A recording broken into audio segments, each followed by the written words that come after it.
The Prime Minister says the COP climate agreement is game-changing and signals the end for coal power.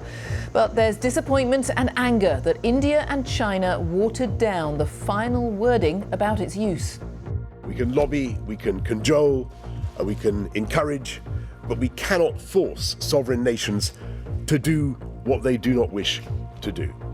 We'll be live in the world's biggest polluters, the US and China. Also tonight, a man has died after a car exploded outside a hospital in Liverpool. 3 men have been arrested under the Terrorism Act.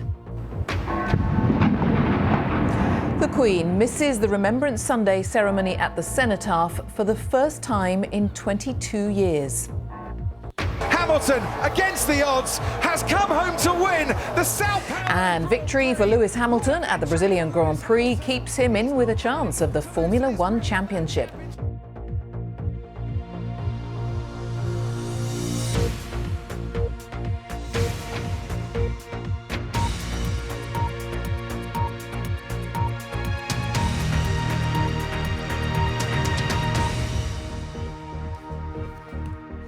Hello, good evening. Boris Johnson has described a global accord to speed up action against climate change as historic and game-changing and the beginning of the end for coal power.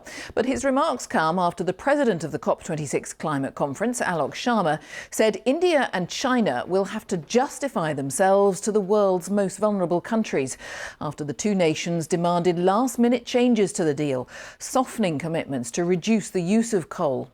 An agreement was finally reached last night. It says limiting average global temperatures to 1.5 degrees Celsius above pre-industrial levels by the year 2100 is still attainable. Scientists have said that that amount by then would avoid the worst impacts of climate change. But there's controversy over the pledge about coal, which now says its use should be phased down rather than phased out. The deal pledges more money for poorer countries to help them adapt, and nations will have to republish their climate plans next year to keep what's been agreed on track. The conference also agreed to reductions in methane emissions and to curb deforestation across the planet. All the details from our science editor, David Shookman.